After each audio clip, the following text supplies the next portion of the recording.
let me say a few, very few words about why we are, as philosophers, interested in the depth of the self. The discovery of the unconscious by Freud or even earlier raises the question, how can something mental be non-conscious? Because if the hallmark or the mark of the mental is intentionality, aboutness, if I think a thought and there's always a mental content I'm thinking about, or there is, when I have a certain desire, there is a mental object of desire.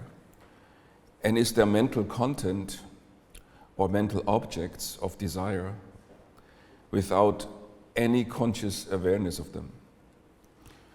And if there is intentionality in the subconscious realm, then there's also misrepresentation. Because that's also a mark of intentionality. If I represent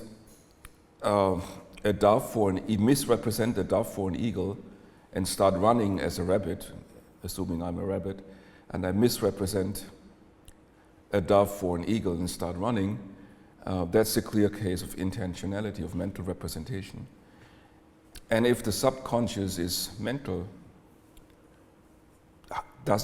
can it misrepresent, and how exactly does it accomplish that? Is there subconscious misrepresentation?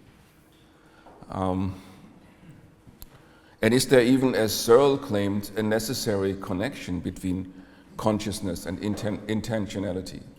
So if there is intentionality, there is consciousness. So by definition, the subconscious is never intentional, and by definition then is never mental. It's not even a mental state. And so Searle then argued that subconscious, unconscious states can be only called mental in virtue of their being possibly conscious.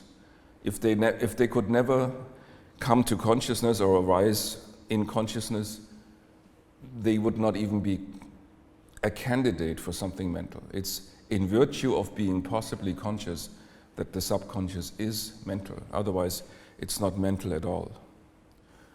And some have believed that the subconscious or unconscious states are mere dispositions, not even states, certainly not mental states. They are dispositions for acquiring certain mental states. That's the first big problem, philosophical problem with the subconscious or unconscious. The other big problem is if there is, as you see on our poster there, this big part of the psyche that's under the water level, so to speak, non-conscious, unconscious. Is my true self somehow hidden from the light of awareness above? So the ego, my conscious ego, might be an alienated ego ideal. So the ego might be an alienated ego ideal which represents maybe wishful thinking or even demands of others compared to what I really am. So there's the ego-self distinction. The ego is conscious, the self is partly or entirely non-conscious, and my true self, where is it? Is it more on the ego side, or is it on the self side, the subconscious, non-conscious? And there's this fight between Freud and Sartre, where Freud thought that within the ego I have very often misrepresentations, it's alienated. In order to find out what my real motives are, my implicit motives, what really drives me, I have to do psychotherapy and find out what is in the hidden realm. Sartre fought this violently and said, whatever is in that hidden realm is not me. I have nothing to do with that. I am what I choose to be. This radical, very radical idea of human freedom, which was tied to consciousness. And whatever is there underneath is alienating me. That cannot possibly ever be my true self, because I have not freely chosen it. And I am only what I have chosen. And in humanistic psychology, from Rogers to Kuhl, now I'm trying to make, building the bridge to Professor Kuhl's lecture. In humanistic psychology, there is the self. In a way, it's more my true self than the ego, because the ego builds all kinds of ego ideals which are often alienated and taken from others, or have no real contact to reality, mere fantasies.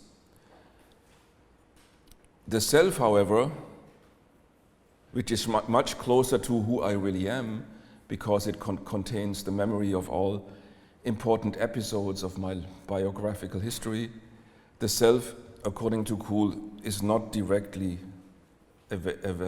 accessible to consciousness.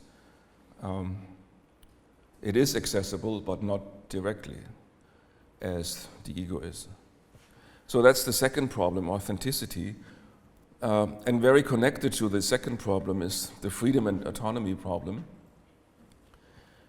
Is the non-conscious part of the psyche a threat to freedom and autonomy, beginning from the Liebert experiments to the book by Wegner as freedom as an illusion, and all the most recent experiments you all know about? The question is, who is the ruler of the psyche? Is it the subconscious? And if freedom and autonomy is tied to conscious decision making, then I am in that sense not the boss in my own house. I'm driven by something I have no control over. Or is it just two systems, an explicit system, which is conscious, and an implicit system, which is not conscious, and they interact somehow, and whatever is the outcome of that struggle is what I do. But then I have disappeared. That's the famous disappearing agent argument. They're just systems working with each other, finding a settlement in a struggle. It's a Humean, David Hume picture of the psyche, but I, as an agent, have completely disappeared. It's just a system. Or is there a non-conscious conductor who is not directly controlling what's happening in the psyche, but somehow eliciting certain responses, inviting the violins to play a little louder and the bass a little lower? And so it's just the orchestra of the psyche is not completely uncontrolled, but it's self-regulated, as Kuhl might say, versus ego control. Or is there really an ego, a conscious ego, that controls by willpower the psyche? And isn't that, philosophically speaking, a kind of homunculus, something, an entity for which there is no good ontological basis, a Cartesian ego that, if it exists at all, requires a Cartesian substance for which we have very little evidence that it does exist.